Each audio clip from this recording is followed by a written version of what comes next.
What is up, YouTube? Check it out, man. Are you stupid? Mike Tyson, man. Mike Tyson. When it came down to interviews and talking to Mike Tyson, it's funny because you could set Mike Tyson off real easy. And the part that Mike couldn't understand, I think he had to go through counseling and stuff and say, in his mind, I'm the heavyweight champion of the world. The whole world should know not to talk to me in a way that's going to make me want to fight you, because you know you're going to lose because I'm the heavyweight champion of the world. So he couldn't get in his mind, and this is just my opinion, which is what's the best opinion. It's the best opinion because it's mine, right?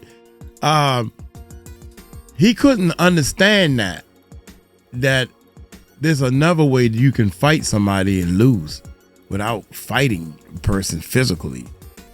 They was fighting you mentally, Mike, and you was losing. You was losing control, telling people, I will F you, I will make you my B, because of what they said out of their mouth. When somebody say something out of their mouth, you can win, but just turn it away and say, look, man, that's your opinion. I don't respect it, but that's your opinion. Peace out. People like, dang, that's how he feel. But nah, Mike Tyson tried to get back to him in different things. And he had to learn that as he got older, that the world is changing and things are different now. You're in the streets. That's how you talk. When you talk to somebody in the streets like that, you better be able to back it up, because it ain't no rehearsal, weigh-ins and stuff like that. You get down right then and there. You feel me? So you got to be quiet. Anyway, so let's talk. Let's check this out, man. Where my glasses go? Oh, right here. Mike Tyson shutting down disrespectful interviewers. Mike Tyson shutting down disrespectful interviewers. Y'all hit that subscribe button. Hit that bell. Let's check this bad boy. Boxing legend Mike Tyson is one of the last people you'd want to disrespect. And some interviewers learned that the hard way. Like this reporter who went back on his word and blindsided Tyson with questions about his 1992 conviction after promising backstage he wouldn't bring it up. Some of your critics would say, there's a race for mayor. We know you're a convicted rapist. This could hurt his campaign. How would you respond to that? Hey, I don't know who said that. You're the only one I heard say that. You know what I mean?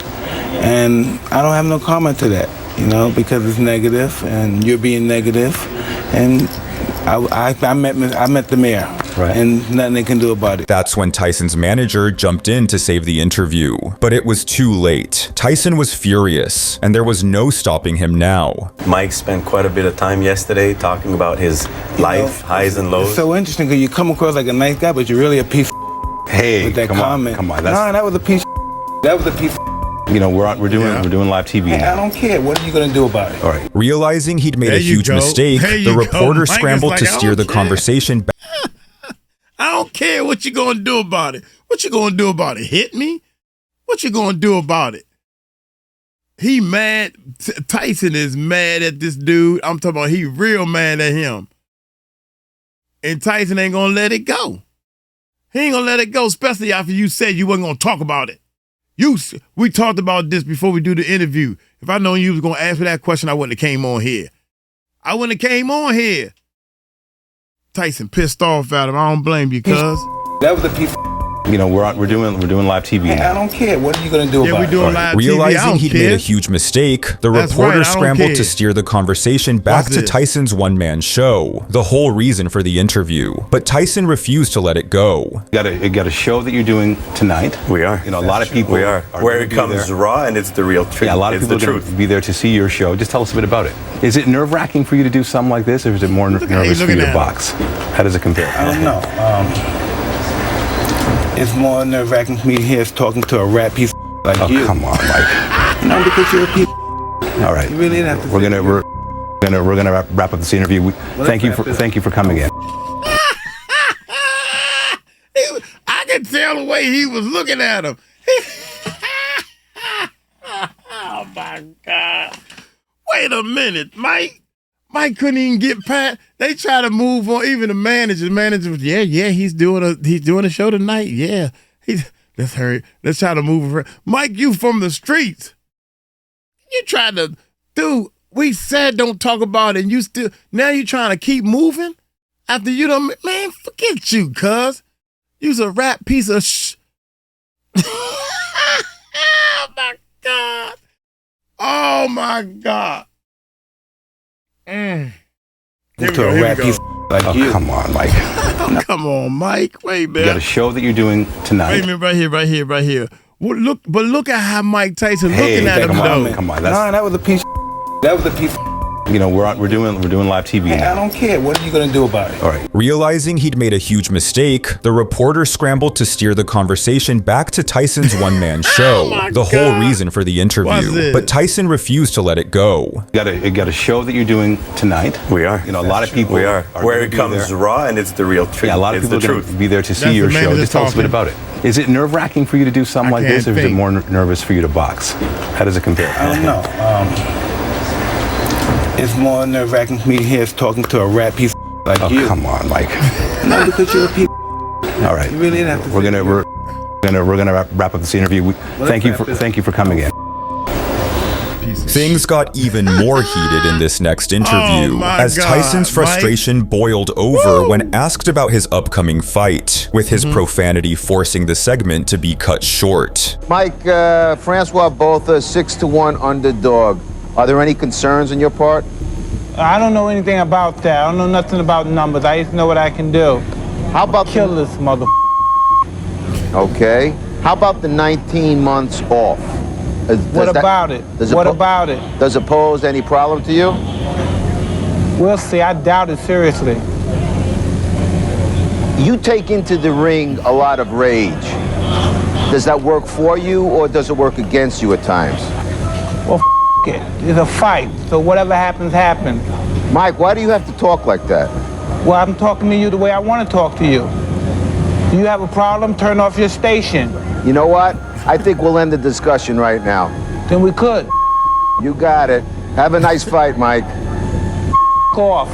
This next reporter just wouldn't back off, repeatedly bringing up Tyson's violent past just to get a reaction. But Tyson wasn't playing games and put him in his place. I'm trying to get to the bottom of, you said things like before fights about your opponents. I want to punch him on the tip of the nose to drive the bone up through his brain. You know what? What do you want to get from this interview? I want to see how much you've changed, Mike. You're a different person now, aren't you? You're irritating me now. I guess I did change because I'm not assailing you, but you're irritating me right now because I feel like you're evoking stuff from the past. That stuff is 15, 20 years ago. That's when the reporter went too far, bringing up the tragic loss of Tyson's 4-year-old daughter, and you could see Tyson on the brink of losing it. It had an effect. You mentioned family there. I mean, the awful incident with your daughter. I'd rather you not talk about that. You don't want to talk about it? Yes, don't talk about that, doorman, all right? This next reporter thought he could push Tyson's buttons by showing him some photos. And whatever Tyson saw, it set him off instantly. You know you're real all right? What's the matter? You're real gets hit me with all these disgusting pictures. Oh, no, but if you don't want to comment on it, don't. I will comment on it, but you're No, I didn't. I'm just trying to, we're trying to, if you don't want to comment on it, you don't have to. I am going to comment on it, but you're just letting you know. Continue. We're coming back here. You're unsensitive. You have no sensitivity to anything. It doesn't affect me, but I'm saying you have no sensitivity. You don't know how does it affect me.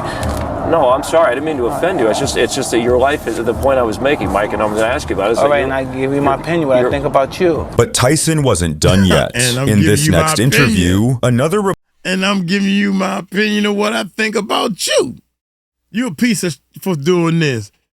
How dare you do this? Yeah, Mike. It's just that your life is the point I was making, Mike, and I'm going to ask you about it. All right, and I give you my opinion, what I think about you. But Tyson wasn't done yet. In this next interview, another reporter tried calling him out for a so-called sexist commercial, and Tyson shut her down just as fast. Does that worry you, starring in a obviously sexist ad? No, because it's really all done in fun. And people could look at it being sexist, but it's not enough to make a big stink over. Still, the reporter wouldn't let it go, doubling down and even invoking Tyson's children in a desperate attempt to frame him as sexist. How do you feel having a daughter in this age of the Harvey Weinstein scandal and then starring in an ad that's a bit sexist? Do you think that's a bit of a worry? Did you sort of think twice about that? No, didn't think twice about it. Because it wasn't offensive. So what do you does your daughter talk to you about, the women empowering movement that's been happening this year? What do you discuss it? Because it's pretty big in the news. Well, my daughter's only 7 years old and she wouldn't be able to comprehend that right away right now. As the reporter kept pushing, Tyson finally cracked, his frustration written all over his face. But even through the nonsense, he still fired back with some solid wisdom. What do you sort of, talk to her about, in growing up?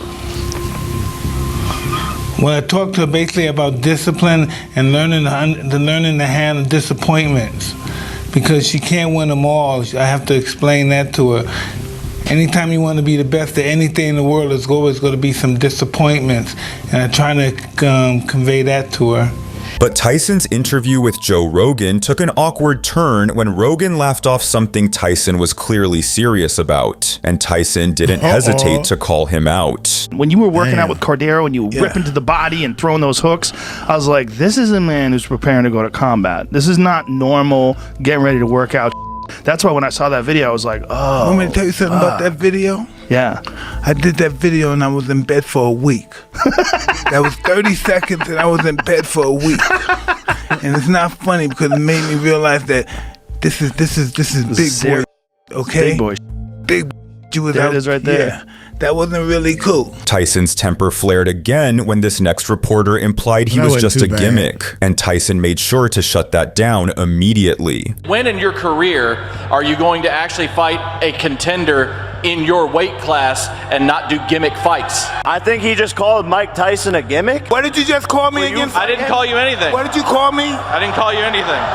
However, when this reporter thought he could sneak in a subtle jab at Tyson, the boxer saw right through it, calmly and confidently setting him straight. The idea was to put this thing on free TV, was it? My job. Is it partially because you didn't think the fight could sell, or do you think it's just being kind? There's no one, really, you're being smart, Alex. No, I'm just curious. No, I'm going to tell you something. To be honest, forgive me, God, there's no one that can outsell me. There's no one that can compete against me in my field. When it comes to my field, I'm the best, and there's no one that can even compete. So why would you say this? There's no one to compete. You should know that. How can they compete? In this next interview, things get uncomfortably tense. Tyson seems dismissive, even rude, leaving the interviewers wondering if they somehow offended him. What would you describe as the happiest time in your life, Mike? I don't remember. Do you ever worry that you're being used for how open you can be about the things you've done in your life? I don't know. You're the one to give doing the interview. You tell me. But then, in a surprising twist, Tyson noticed the tension and quickly explained he's just exhausted from days of nonstop interviews. And honestly, you can't help but feel for him, because it's clear he's trying his hardest to show he's a changed man. Do you figure that I'm avoiding anything, sir? No, not at all. But I'm not sure that you're enjoying it either. I've been working all day for 3 or 4 days. I'm really tired, and if I'm offending you, I'm sorry. I'm just really exhausted. I'm sorry. Forgive me. I'm not no perpetual happy guy. I'm not happy 24 hours a day, every second of the moment. I'm happy. Hee hee ha ha. But I'm cool. I'm cool. Yeah. Poor thing, Mike. It takes months. It takes years. It takes practice every day to be able to articulate what's on your mind and come out your mouth in sentences, telling a story. Some people can do it better, like a Jaguar Wright, a Ali Carter. Some of these YouTubers can sit here and almost do, for YouTube it's great, but for the news or Channel 7 or Fox 5 or whatever, you would never get the job because you're an amateur. But in today's world, people are not looking for that super duper professional dude. Speakers. We're talking about public speakers. We're looking for facts and entertainment. We look for facts and entertainment. And we're looking for somebody that we can understand their heart, their soul. Mike Tyson has already won everybody's heart, and they feel, especially people in the street, because a person that has difficult trying to get their point across, like Mike Tyson will be accepted into their heart, because I feel you, dog. It was hard for me to get my thought across. When these people hit you with a stupid question like that, and you're like, man, how your daughter feel about this? What do you mean? In your mind, you saying this. What do you mean what my daughter feel? My daughter's only 7 years old. My daughter ain't even looking at this. My daughter's still in the cartoons. Why are you asking me about my daughter? This is what Mike Tyson is going through. And he can't say all that quick out his mouth. He like, well, this is not sexist. What are you talking about? My daughter don't understand this. And well, how do your daughter feel? Have you ever sat down and talked to your daughter about this? And you on TV or whatever. So you're looking for the right answer. I don't want to look stupid. I want to get the right answer. And all that gets frustrating. And he say, you know what? He was a butthole. In Mike Tyson's words, that we said we wasn't going to talk about this, and you sitting here talking about this, and I told you before the interview we're not going to talk about this, but you're going to throw it in there like this is the question. I'm mad over the fact the way you threw it in there, bruh. You threw it in there in like a curveball, so to speak. I should get up and punch you in your face, and that's what you want. So now you got yourself a big lawsuit and a big story. Look here, man. I'm glad Mike Tyson calmed down and everything and just look at these dummies. They the dummies, Mike, not you. They the dummies. They the dummies because they had no business trying to poke at the bear where they should be trying to help the bear. Think about that one. Sitting here making fun of Mike Tyson. All he know how to do is fight and box.